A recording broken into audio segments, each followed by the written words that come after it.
Right. Hi. Was that Bobo doing the house? No, it was not Bobo doing the house. Bobo wanted to kill me, remember that at the beginning? He thought I was making fun of Bigfoot. He didn't know anything about the project, and he was just, well, he said, he goes, I'm going to fucking kill Bobcat. That's what he said. Because Bob Saget had just gone up to Willow Creek like about 8 or 9 months before, and he did like a comedy bit on it. And so I think they were afraid that this was going to be another 80s comedian making fun of people in Willow Creek named Bob. But yeah, so no, it's not. It's Ranger Robert Lederman. You know him? Yes. Yeah. Oh, Lederman. And also so I'm Bigfoot. Sorry. Any other questions? Hi. We are actual researchers, and I love, because we've had rocks thrown at us, I love how you put that in the film. That was awesome. Thanks. Everybody got scared. Oh, rocks. But then, so didn't the cast. You guys want to talk about that a little bit? Yeah, we Didn't know rocks were going to be thrown. no, we didn't know a lot of things were gonna be thrown at us during that time. We didn't know a boulder was gonna be pushed down a mountain when we were at the bottom of it. Certain things like that kept us on our toes, for sure. Yeah. Yeah. I'm going to tell the story. When we did the tent scene, we had seen a mountain lion, and then we'd seen we saw a mountain lion while we were scouting. We were going to film. They're really big, and then we saw another one run across the road. But we shot the tent scene kind of in between Louse Camp and Bluff Creek, and we did the first take, and Bryce started crying. And it was about 2 or 3 in the morning, and Bryce was crying. And I said, that was a really good take. I don't think your character would cry. And he says, my character's not crying. I'm crying. Why are we filming this out in the woods? We could just do this in a parking lot. In a hotel. No one knows where we are. I go, that's really good. Use that energy and just don't cry. Let's go again. Yeah, I know, Bobcat, you have a history of interest in the subject, and I know Jim played the believer and Alexi played the skeptic. But how do y'all actually feel about the creature? I mean, are you open-minded about it, or are you skeptical, or what? That's a great question. I think I speak for Bobcat and semi-Alexi and Amy. I'm not sure where the ladies stand per se, but I definitely always have had an interest in the field, and so obviously, I think you might have known that because when you called me, I was like, hey, you doing a Bigfoot movie? You interested? I'm like, fuck yeah, I'll be there.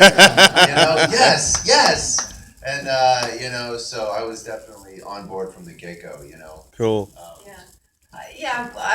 I was a little bit more of a skeptic, excuse me. But it's so funny, actually, being here at the conference. We've just been doing a lot of interviews with people here and hearing all the stories. And I have to say, it's really, and doing the movie, it just has opened my mind a lot more about it. I think it was just something I didn't really think about for a long time. I was like, oh, it's a myth, But you hear these stories and the Gimlin footage, everything.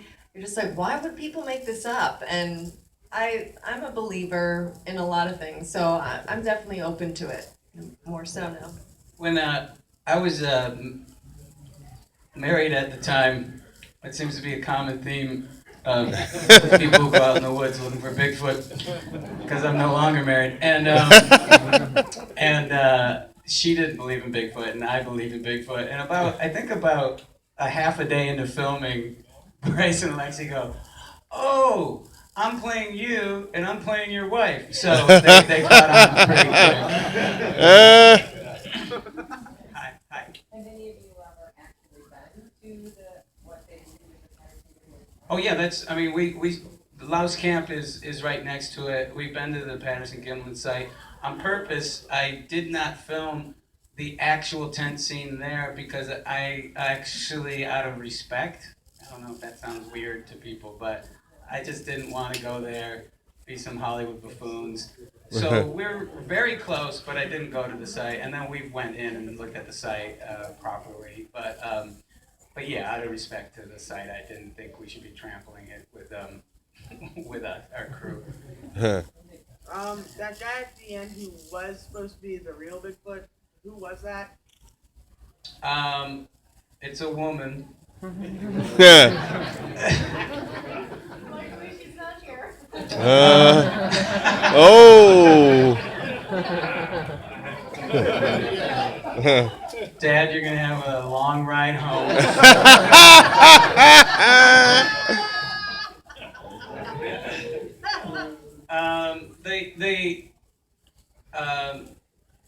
Ron Bowles said something that I really liked about the movie, and it felt nice when he said it to me. He said that the tent scene's 20 minutes long, and he said that tent scene it's 10 years of research in 20 minutes, and that's what I felt. Now, you go back into the Native people, and they would have stories of where Sasquatch was supposed to kidnap people. Do I believe that? No. But I also knew at that point, and I know it drives some people nuts, but at that point, I knew if we did traditionally what's done in a Hollywood movie is they have a guy in a suit, that wouldn't be scary. You would probably be looking at it and saying, you'd have a lot of problems. Somebody once said that this movie's about what men fear. So, naked woman that looks like your mom, and being shot down when you propose, and there's a couple other things people say that this movie's about. Hi. Yeah, Bob, I love the end of the movie, how you had the monster there, but never really actually showed it. And the woman, the naked woman there, just to portray Captain First or whatever, Bigfoot. What was She's the woman that's missing at the beginning of the movie that they're looking at the poster. Yep. When we shot that scene, we bought a bunch of oil and cocoa and chocolate because I wanted her to be dirty. And we're out in the middle of the woods. Basically, and then I took her glasses away. I made her a bear cruller, basically a bear donut, and she stood out there naked. We filmed the scene, and then she comes out and she goes, "Well, that's off my bucket list." What is your bucket list?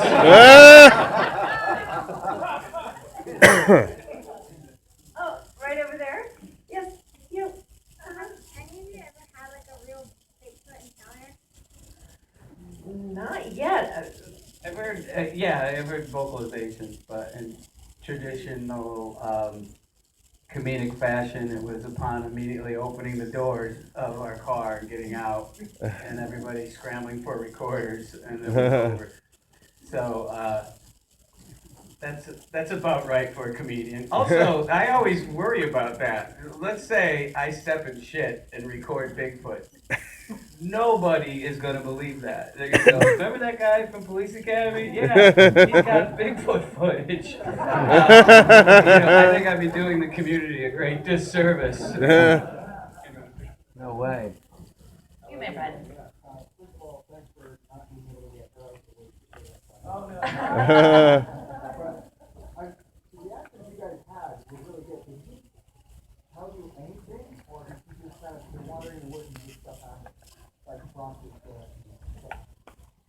Yeah, well, we did that take 3 times. So after the first take, we're like, okay, this is how it's gonna be.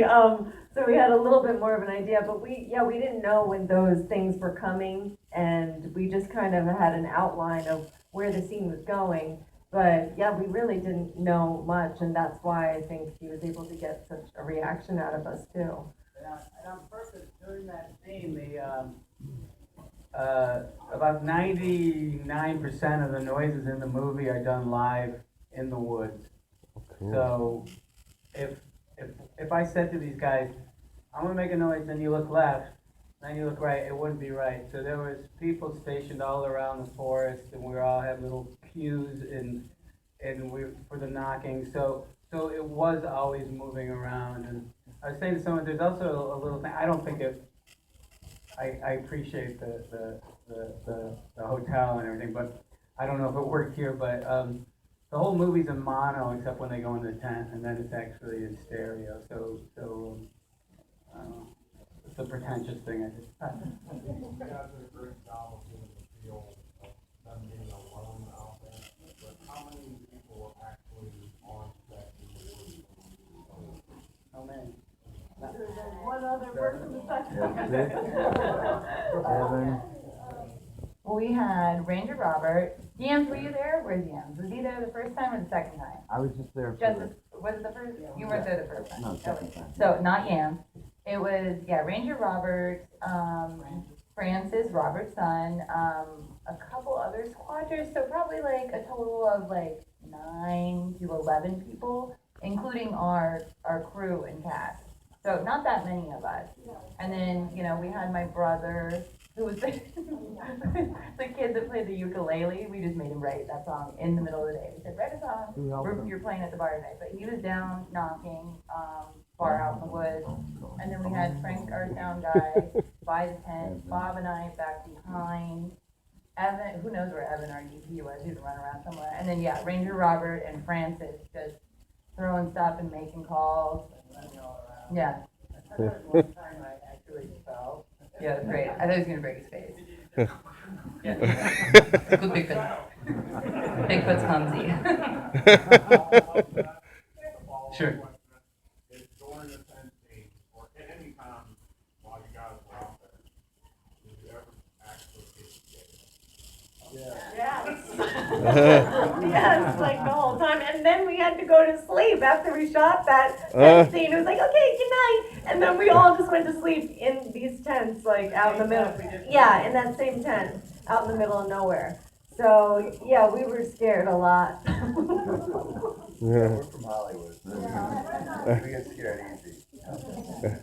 So folks who haven't been to the Louse camp, which is I was hoping that it was named after like a Colonel Louse or Mayor Louse or General Louse, but no, it was named after the bug. I'm happy that for the folks who've made the trip, it's really accurate. It shows you how deep you go into the woods. You really, even when they say, oh, our cell phones don't work, that's a classic movie thing, but it really did happen to us. Our cell phones didn't work immediately. And we just met you while we're doing it. Yeah. Started talking to you, Right. busted out the guitar. I know it drives him nuts that I leave the part in where he screws up the song. But I have to say, for being out in the woods, I thought the song sounded really well that day. Yeah, no, that was great. And it also laid a lot of pipe for folks who aren't familiar with Roger and Bob's, thing. So it was an entertaining way to show to give people an interest. Hi. Not being out there, if it's more commercialized, I mean, they got a sign that everything. No way. No. And I think there's a certain form of kind of respect that people try to not make it a tourist thing. Try not to leave garbage. Try to be respectful.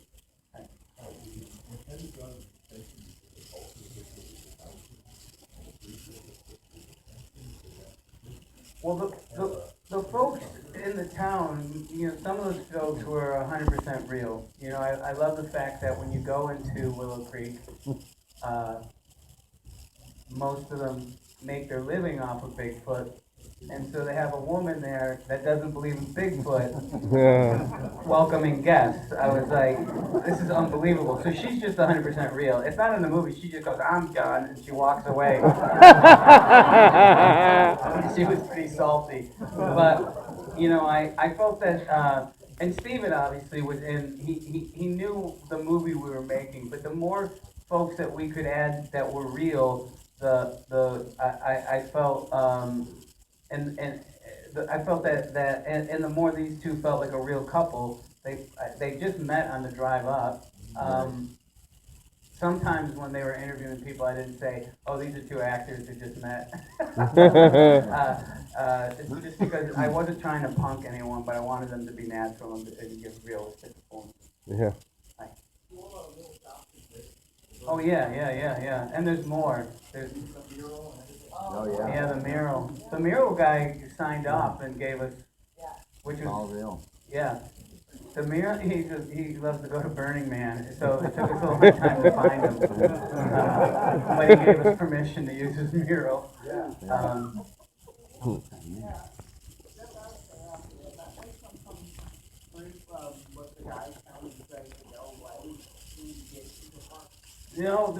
He's an actor. That's Bucky Sinister, and he is a comedian and an actor. And I just thought traditionally in storytelling, there is someone that's always telling you to turn away, go back. This is your last chance. So that's why he's in it. But he also drives a very, very tiny smart car. And he drove up to Lou's Camp, which I've gotten 2 flats. It's a dirt road that takes about 2.5 hours to drive. So he was furious when he got out of this tiny little car, cursing. And Amy goes, "Bucky's really mad." I go, "Well, don't cheer him up. Let's just film the scene." Let's take 2 more questions. Hi. The scene involving the mural, I was just curious, Bryce and Alexis, was that scripted, ad-libbed, a combination of both? Because it was hilarious. It was a combination. We knew we kind of wanted to, we kind of found that, I think, through improv, and yeah, we started kind of kidding around, and then Bobcat's like, "That's good, just like go with that. Yeah, keep riffing," and so we just kind of kept Laying in the trunk going, "Yeah, that was funny, say it again."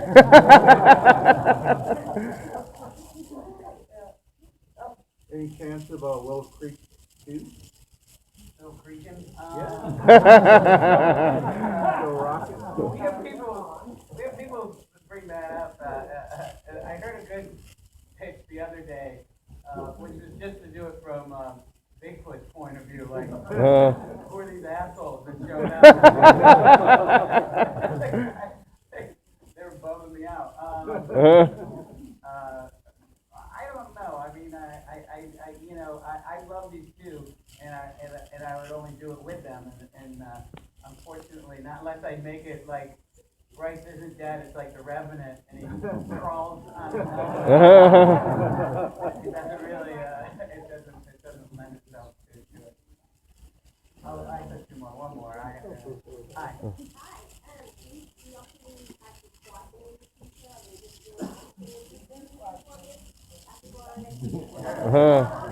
We did some calls. Yeah, we did it before, after, continue, yeah. It was, I never told this story, I don't know if it's funny, but my first trip to try to find Lou's Camp, there still was snow. Oh, yeah. And I went up by myself like an idiot, and I got stuck in the snow, and my phone didn't work, and I'm in my truck, and I'm like, "You're from Syracuse, New York, you got this, just relax." And I put the car in neutral, and then I let it start sliding down the hill, and then I ran and jumped in the car. But I just envisioned me like getting ran over, and then just as I'm dying, Bigfoot shows up, and he lifts the tire or something. All right. Well, I'm glad you guys stuck around, and thank you for the kind response. Yeah! Woo!